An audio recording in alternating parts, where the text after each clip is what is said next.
भवन अमंगलहारी द्रवहु सुदशरथ अजिर बिहारी। तुलसीकृत रामचरित मानस જેની સહજતા એવી છે કે તમામ ભારતીયોની ગળથૂથીમાં વસી ગયું છે। શું તમને ખબર છે કે ભારતભરમાં ખૂબ જ જૂજ મંદિર છે રામચરિત માનસના, કે જ્યાં રામ દરબાર સાથે થાય છે રામચરિત માનસના દર્શન। આજનો આપણો પડાવ છે આવું જ એક ધર્મસ્થાન જે આવેલું છે રાજકોટના રતનપર ગામમાં। આ રામચરિત માનસ મંદિર પોતાનામાં એક આગવી આધ્યાત્મિક વિશેષતા ધરાવે છે અને એટલે જ નાનાથી લઈ મોટા સૌ કોઈ અહીં રામ ભક્તિના તાંતણે ખેંચાઈને આવે છે।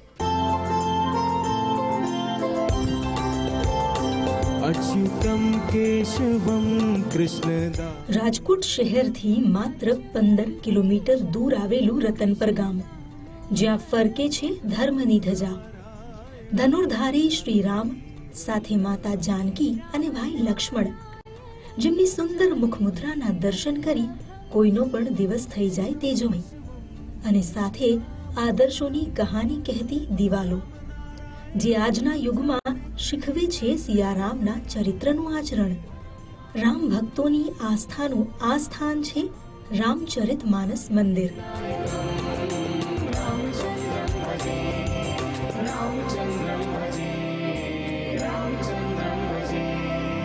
રામચરિત માનસ મંદિર એટલે પૂરી રામાયણ હિન્દીમાં લગાવેલી એનું નામ રામચરિત માનસ મંદિર।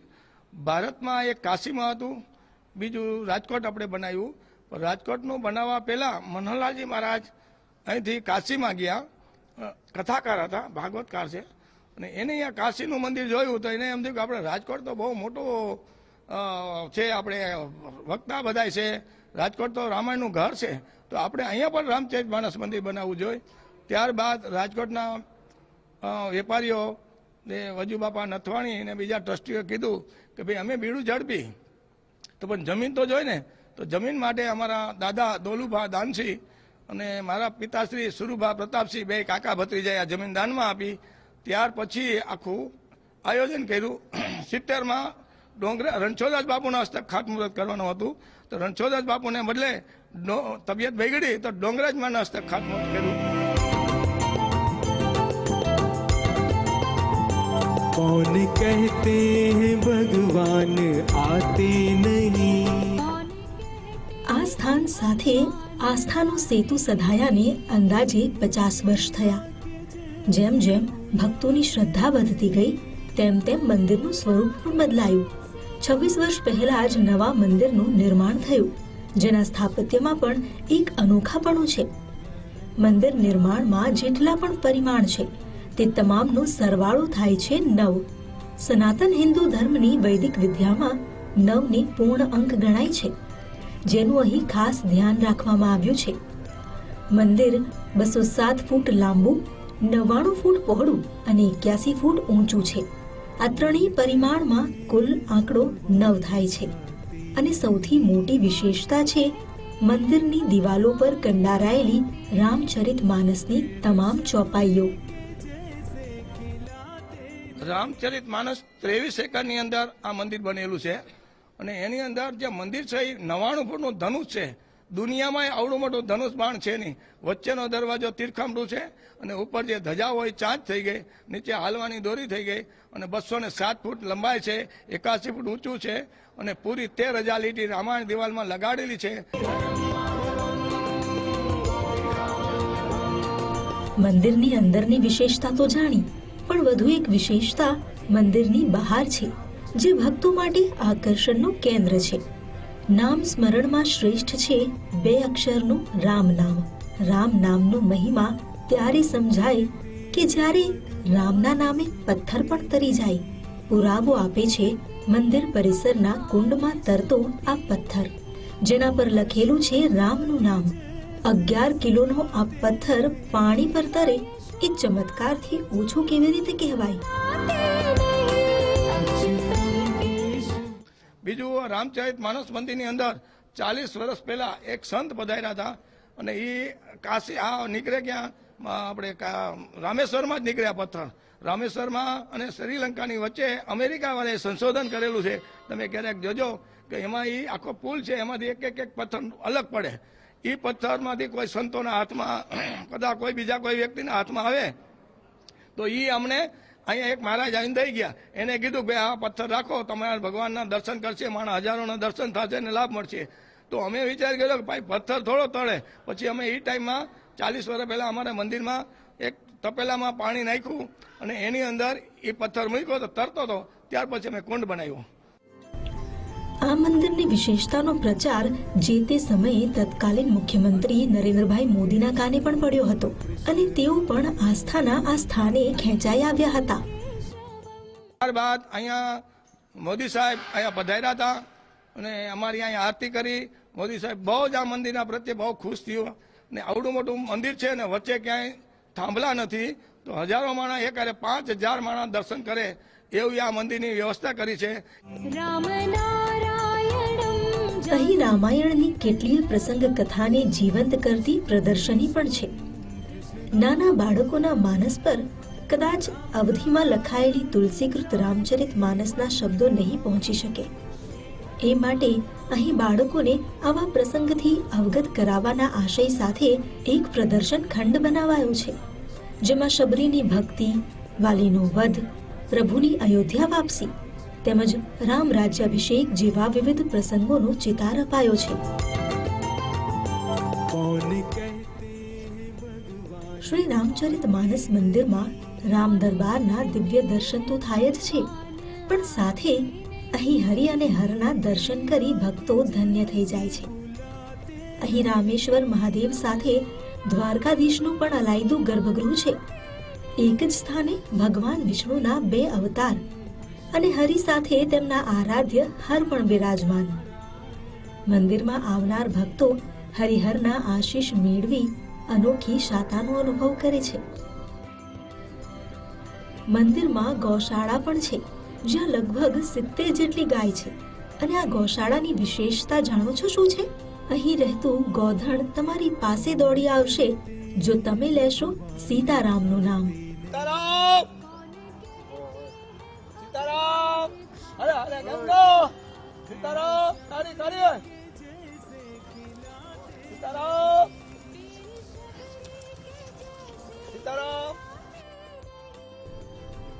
મંદિરની પ્રસિદ્ધિ એટલી છે કે દૂર દૂરથી ભક્તો આવે છે, જેમના માટે અહીં ભોજન પ્રસાદની સાથે રાત્રિ રોકાણની પણ વ્યવસ્થા છે.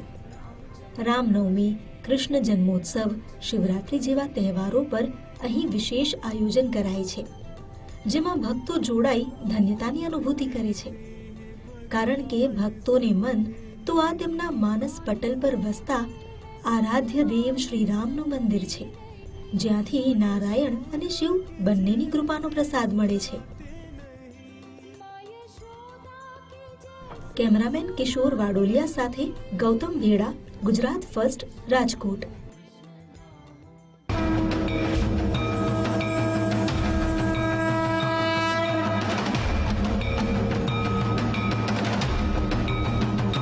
રામજીના દર્શન કર્યા બાદ હવે વાત કરીએ આજના દિવસની. તો શું છે આજની તિથિ વિશેષ અને કેવા ઉપાયથી આપને થઈ શકે છે લાભ, તે જાણીએ પ્રબોધજી દવે પાસેથી.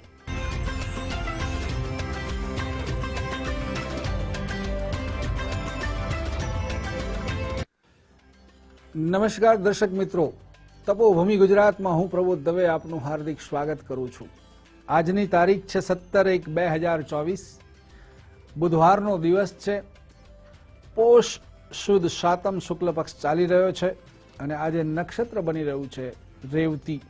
યોગ બને છે શિવ, કરણ છે ગરજ, એ 10 અને 58 સુધી રહેશે અને એ બાદ વણિજ કરણ ચાલુ થશે. સૂર્યોદય આજે 7 વાગે અને 14 મિનિટથી છે અને સાંજે સૂર્યાસ્તનો સમય છે 6 વાગે અને 21 મિનિટ. આ સાથે આજના દિવસના સારામાં સારા યોગો કયા છે એ પણ આપણે જાણી લઈએ. તો આજે બુધવાર, તો વિજય મુહૂર્ત જ જોવાનું હોય. તો વિજય મુહૂર્ત છે 14 અને 37, એટલે કે 2 વાગે અને 37 મિનિટ બપોરના 2 ને 37 થી લઈ અને 3 વાગ્યા અને 21 મિનિટ સુધી વિજય મુહૂર્ત છે. એ ગાળા દરમિયાન આપ કોઈ પણ સારા શુભ કાર્યો કરી શકો છો, નવી વસ્તુની ખરીદી પણ કરી શકો છો. અને રાહુકાળ છે ને એ 12 વાગે અને 37 થી લઈ અને 1 વાગે અને 58 મિનિટ સુધી એ રાહુકાળનો સમય રહેશે. આજે પંચકની સમાપ્તિ થઈ રહી છે. એ 27 કલાક અને 33 મિનિટે પંચકની સમાપ્તિ થશે. આજના દિવસનો એક મંત્ર પણ છે, સારામાં સારો મંત્ર, અને એનો આપણે મહિમા જોવાનો છે.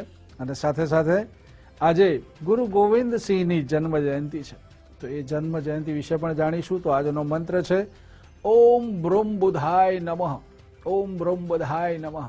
ચામડીને લગતા કોઈ તકલીફો હોય, વાણીથી દોષ ઉત્પન્ન થતા હોય, તો એવા તમામ લોકોએ આ મંત્રની ઉપાસના અવશ્ય કરવી જોઈએ.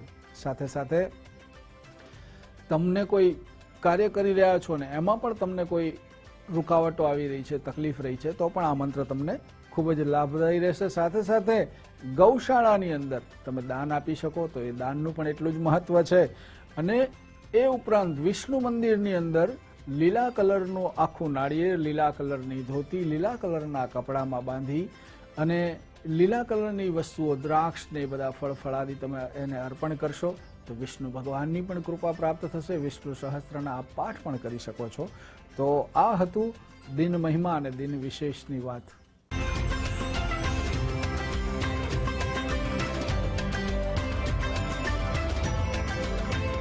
આજે ગુરુ ગોવિંદ સિંહની જન્મ જયંતિ છે. ગુરુની ભૂમિકા ખૂબ જ મહત્વની હોય છે આપણા સૌના જીવનમાં, અને તેમાં પણ શીખ સમુદાય માટે તો ગુરુ ગોવિંદ સિંહ ભગવાન સમાન છે.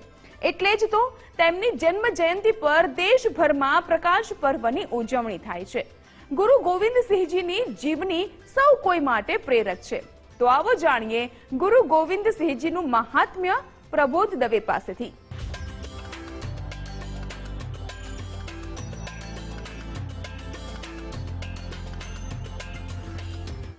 નમસ્કાર મિત્રો, આધ્યાત્મિક મહાશક્તિની અંદર હું પ્રબોધ દવે આપનું હાર્દિક સ્વાગત કરું છું.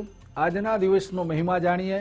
આજે એવા ગુરુની જયંતિ છે, ગુરુ ગોવિંદસિંહ, શીખ ધર્મના જે કહેવાય ને કે 10મા ગુરુ તરીકે જેને બધા ઓળખે છે, એવા ગુરુ ગોવિંદસિંહની જન્મ જયંતિ નિમિત્તે આપ સૌને ખૂબ ખૂબ અભિનંદન. મારા તમામ શીખ બંધુઓને ખૂબ ખૂબ અભિનંદન અને મુબારકબાદ. પ્રકાશ પર્વના નામથી જેને ઓળખવામાં આવે છે એવો આ દિવસ. 1.25 લાખ સે એક લડાવે, આ એમનું એક સૂત્ર હતું કે 1.25 લાખ સામે કોઈ દુશ્મનો હોય ને તો એનાથી માત્ર ને માત્ર એક શીખ લડી અને એને પછાડી શકે એવી તાકાત ઉત્પન્ન થાય, એવી માનસિક તૈયારીઓ કરવાવાળા શીખ ધર્મના 10મા ગુરુ એવા શ્રી ગોવિંદસિંહ ત્યાગ અને વીરતાનું પ્રતીક હતા. એ એક કહેવાય ને કે બહુ મોટા એમના જે બહાદુરી ભર્યા એમના જે કર્મો છે, અને આપણા દેશના એવા તમામ લોકોના રક્ષણ કાજે અને સાથે સાથે દેશને આઝાદી અપાવવા માટેની લડતમાં પણ એમનો બહુ જ મોટો ફાળો છે. મોગલ સામ્રાજ્યનો શાસક, અને એ વખતે એમણે દેશને આ આઝાદી અપાવવા માટે, આ મોગલોના ક્રૂર અત્યાચારોથી મુક્ત કરાવવા માટે એમણે જે લડત ચાલુ કરેલી, આ એવા શૌર્યવીરની ગાથા છે. તો કહેવાય છે ને કે આજના દિવસે તમામ ગુરુદ્વારાઓને ખૂબ જ સરસ રીતે શણગારવામાં આવે છે. એમાં ભજન, કીર્તન અને અરદાસ કરવામાં આવે છે અને માથું ટેકવવામાં આવે છે, અને એ ગુરુને યાદ કરવામાં આવે છે, એમની શૌર્ય ગાથાને યાદ કરવામાં આવે છે. કહેવાય છે ને કે માતા ગુજરીજી અને પિતા તેગ બહાદુરના આંગણે એક એવું બાળ એનો જન્મ થયો, અને જેણે શૌર્ય અને વીરતા દ્વારા સમગ્ર વિશ્વને બતાવી આપ્યું કે એવા પણ પુત્રોના જન્મ થાય છે કે જેના દ્વારા આપણને એના અનુભવો અને એની વીરતાથી ઘણું બધું જાણવા અને શીખવાની આપણને ઈચ્છા થઈ આવે. તો આજે એની આપણે વાત કરવાની છે અને એની વીરતાની વાત કરીએ છીએ. તો એ વાત કરવા માટે કહેવાય છે ને કે વૈશાખીનો દિવસ, એ પર્વ 1699માં ગોવિંદસિંહજીએ પંચ પ્યારાની સાથે એ ગુરુ ગોવિંદરાયમાંથી ગુરુ ગોવિંદસિંહ બન્યા. અને ખાલસા પંથ, ખાલસા સંગઠનની એમણે સ્થાપના કરી અને એવા મહાન યોદ્ધા અને વીર સ્વાતંત્ર્ય સેનાની જેને કહી શકાય એવા મન, કર્મ અને વચનથી એ જે ખાલસાનો એમણે કરેલું કે ખાલસા એટલે ખાલીપો, તમારી અંદર કશું જ નહીં, મન, વચન અને કર્મથી તમે સમર્પિત થયા છો. તો એવો સરસ મજાનો પંથ અને એમનું એમણે નિર્માણ કર્યું. અને એમણે એક હાથમાં કલમ, ભણવાનું તો છે જ, તમારે વિદ્યા તો પ્રાપ્ત કરવાની જ છે, પણ સાથે સાથે બીજા હાથમાં એમણે તલવાર પણ લીધી. કેમ કે જ્યાં જ્યાં અન્યાય અને અત્યાચારો થાય ત્યારે તમે માત્ર ને માત્ર કલમથી નહીં લડી શકો, એના માટે તમારા એક હાથમાં હથિયાર પણ એટલું જ જરૂરી છે. 6 વર્ષની નાની ઉંમરે એમણે સંસ્કૃત વિદ્યાનું જ્ઞાન પણ લીધેલું અને એ બાદ પારસી અને ઘણી બધી ભાષાઓ ઉપર પ્રભુત્વ પ્રાપ્ત કરી. અને જે કહેવાય ને કે એક યોદ્ધા માટે જે કંઈ પણ જરૂરી છે શસ્ત્ર વિદ્યાઓ, એ તમામ વિદ્યાઓમાં એ પારંગત થયા. અને મોગલ સામ્રાજ્યની સાથે લડવા માટે એમણે ઘણા બધા રાજાઓ સાથે એમણે સંધિ કરી, એમની સાથે મુલાકાત કરી અને એમનો સાથ આપ્યો એમની મિત્રતા દ્વારા. એ એટલા બધા પ્રભાવી બની ગયા કે ઓછા સૈન્ય દ્વારા પણ સામે લાખોનું સૈન્ય કેમ ન હોય પણ એ જીતીને બતાવતા એવા ઘણા બધા યુદ્ધો પણ છે. અને એમણે એક મંત્ર પણ આપ્યો છે કે વાહેગુરુ દા ખાલસા વાહેગુરુ દી ફતેહ, એટલે વાહેગુરુને યાદ કરીને, એટલે એમના આગળના ગુરુઓને યાદ કરી અને એમણે આ એક આખો સરસ મજાનો મંત્ર પણ આપેલો છે, વાહેગુરુ દા ખાલસા વાહેગુરુ દી ફતેહ. તો એ આ સમગ્ર શીખ સમુદાયને આપ્યો છે. 10 લાખ મુગલોની સામે જ્યારે 6 મહિના સુધી આનંદપુરને એ લોકોએ ઘેરી લીધેલું, ત્યારે એ લોકોએ કહેલું, એમને ખબર હતી કે આ એક જબરદસ્ત યોદ્ધો છે અને એમણે ઘણા બધા એવા યોદ્ધાઓ તૈયાર કરેલા છે. એટલે આખા પ્રદેશને, આખા આનંદપુરને એ લોકોએ 6 મહિના સુધી ઘેરી રાખ્યું. એમને ખબર પડી કે એનો જ્યારે અન્નનો અને પાણીનો જથ્થો એક સમયે ખલાસ તો થશે ને, ત્યાં સુધી એ લોકોએ એમને ઘેરી રાખેલા. એનો જથ્થો ખલાસ થવાની એ લોકો રાહ જોતા હતા. અને એ વખતે જ્યારે બહાર નીકળશે ત્યારે આપણે એમને લલકારીશું, આપણે એવું યુદ્ધ કરીશું અને આપણે એ બાદ એમને ખતમ કરીશું. આવા ભાવથી મુગલો અને એના સૈનિકો ત્યાં ગોઠવાયેલા હતા. પણ એ દિવસોમાં અચાનક એક કાળી રાત્રિએ એ લોકો ત્યાંથી નીકળી ગયા. એની સાથે અમુક સૈનિકો પણ હતા, પણ એનો પરિવાર અને એના 2 દીકરાઓ એ ત્યાં જ રોકાઈ રહી ગયેલા, પણ એ બચી ગયા. અને એ બાદ આગળ જઈ અને એમણે એક હવેલી, ઊંચી હવેલી ઉપર પોતાનું સ્થાન ગ્રહણ કર્યું. અને એ જે 2 એમના જે પુત્રો બચી ગયેલા એ મોગલોના હાથમાં નાના બાળકો આવી ગયા. અને 1704ની અંદર કહેવાય ને કે 27મી ડિસેમ્બરે એ 2 નાના કુમળા બાળ, જે જોરાવરસિંહ અને ફતેહસિંહ જેમના નામ હતા, એવા નાના બાળકોને આ ક્રૂર મુસલમાનોએ જીવતે જીવ દિવાલોની અંદર ચણી દીધેલા મિત્રો. અને આવું પણ એમણે બલિદાન આપ્યું. અને છતાં એ બાળકોની અંદર પણ એટલું શૌર્ય, પિતાના જે ગુણો હતા, વીરતાના ગુણો હતા, કે એના હિસાબે એમણે મુસ્લિમ ધર્મ સ્વીકાર નહીં કરેલો. તો આવી ક્રૂર પ્રજાની સામે પણ આવા કુમળા વયે હાર નહીં માનેલી અને જાતે દિવાલમાં ચણાઈ જવાનું જેમણે કબૂલ કરેલું. તો એવા શૌર્યની એમના પિતા પણ, ગુરુ ગોવિંદસિંહના પિતા પણ, એમણે કાશ્મીરમાં હિન્દુઓ અને શીખોને બચાવવા માટે થઈને એમણે પોતાનું બલિદાન આપેલું. તો આવું આખો જ્યારે પરિવાર, એક આખા પરિવારમાંથી કહેવાય ને કે જેના મૂળિયા મજબૂત છે ને, એવા લોકો આ શૌર્ય ગાથાઓ લખી શકતા હોય છે. અને દેશ અને દુનિયા તો જ એવા લોકોને યાદ કરતી હોય છે, નમાલા લોકોને કોઈ યાદ નથી કરતું. 7 ઓક્ટોબર 1707ની અંદર દિવ્ય જ્યોતિની અંદર આ ગુરુ ગોવિંદસિંહ લીન થઈ ગયા. અને સર્વને માટે કહેવાય ને કે એ શૌર્ય ગાથાઓ મૂકતા ગયા. પણ એ ગુરુ ગ્રંથ સાહેબને માથે હાથ લગાડી, એમના માથે મસ્તક પર લગાડી અને એ બાદ એમણે જ્યારે દેહ મૂક્યો ત્યારે એમના જે શિષ્ય હતા એવા બંદા બૈરાગી અને એનું જે જનૂન જોવામાં આવ્યું. અને એ જ્યારે ઘોડા ઉપર સવાર થઈ અને નીકળી ગયા અને એ શિષ્યએ મનમાં વચન, મનમાં નક્કી કરી દીધેલું કે હવે હું આ દુશ્મનોને જીવતા નહીં છોડું. અને એમણે પણ આ ગુરુના મૃત્યુનો બદલો લેવા માટે થઈને જે જહેમત ઉઠાવી છે, જે યુદ્ધો કર્યા છે, અને એ શૌર્ય અને એટલા જ માટે એ પછી એ પણ ગુરુ બન્યા. અન્યાય અને અત્યાચારોની સામે લડવાનું અગર આપણને શીખવાડતું હોય તો આ એક ગુરુ ગોવિંદસિંહની એક આ પેલી છે કે જેના દ્વારા આપણે આ બધું જાણી શકીએ છીએ. આજે કહેવાય ને કે એની જયંતિ ઉજવાય છે, સરકારીઓમાં એની રજા પણ રાખવામાં આવે છે, પણ એ એટલા માટે જરૂરી છે કે આજે કળિયુગની અંદર કહેવાય ને કે અત્યાચારો પુષ્કળ વધી રહ્યા છે. એને માત્ર કલમના જોડે દબાવી નહીં શકાય, એને રોકી નહીં શકાય. એમની અંદર રહેલી જે મનસાઓ છે એ મનસાઓને તોડવા માટે એક હાથમાં હથિયાર પણ એટલા જ જરૂરી છે. અને 5 વસ્તુમાં પણ એમણે એ હથિયાર આપેલું કે દરેક શીખ એ પોતાની સાથે, ચાહે પુરુષ હોય કે સ્ત્રી, એ હંમેશા એક હથિયાર જોડે જ રાખે, અને સરકાર પાસેથી એની મંજૂરી પણ લીધી.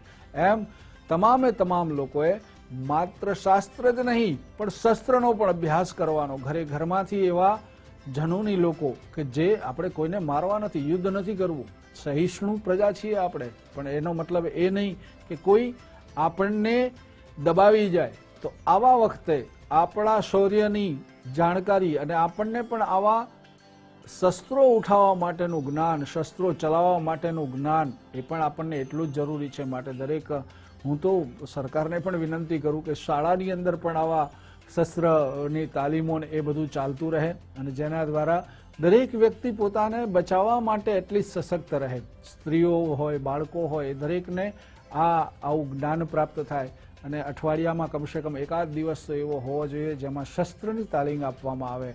અને છેલ્લે જ્યારે એમનું અભ્યાસ પૂરો થાય, ગ્રેજ્યુએશન કે બધું પૂરું થાય, ત્યારે એમને વર્ષ કે 3 વર્ષ માટે, જેમ સિંગાપુરમાં ને એમાં છે જ કે તમને ત્યાં સુધી જોબ ના મળે જ્યાં સુધી તમને સર્ટિફિકેટ ના મળે કે તમે આ પાસ ગ્રેજ્યુએટ થયા છો. તમે 3 વર્ષ સુધી સૈન્યની અંદર જો તમે ત્યાં અભ્યાસ નથી કરતા, ત્યાંની તાલીમ નથી લેતા, એટલે ઘરે ઘરમાંથી એક યોદ્ધો, એક શૂરવીર, એક સૈનિક ઉત્પન્ન કરવાની આ જે એક વૃત્તિ, એક પ્રવૃત્તિ છે, એક સારામાં સારી વસ્તુ કહેવાય. તો આવા ગુરુ તેજ બહાદુરસિંહને આપણે યાદ કરતા ખૂબ જ ધન્યતા અનુભવીએ છીએ. તો આજના દિવસે તમામે તમામ મારા શીખ બંધુઓને અને તમામ પ્રજાઓને બહાદુરી અને શૌર્યથી સભર એવા ગુરુ ગોવિંદસિંહ જન્મ જયંતિની ખૂબ ખૂબ હાર્દિક શુભકામનાઓ. આપનો દિવસ ખૂબ રહે. નવી વાત, નવી જાણકારી અને નવી અધ્યાત્મની વાત સાથે ફરીથી આપની સમક્ષ હાજર થઈશ. ત્યાં સુધી મને રજા આપશો. ઓમ નમઃ શિવાય. હરિઓમ.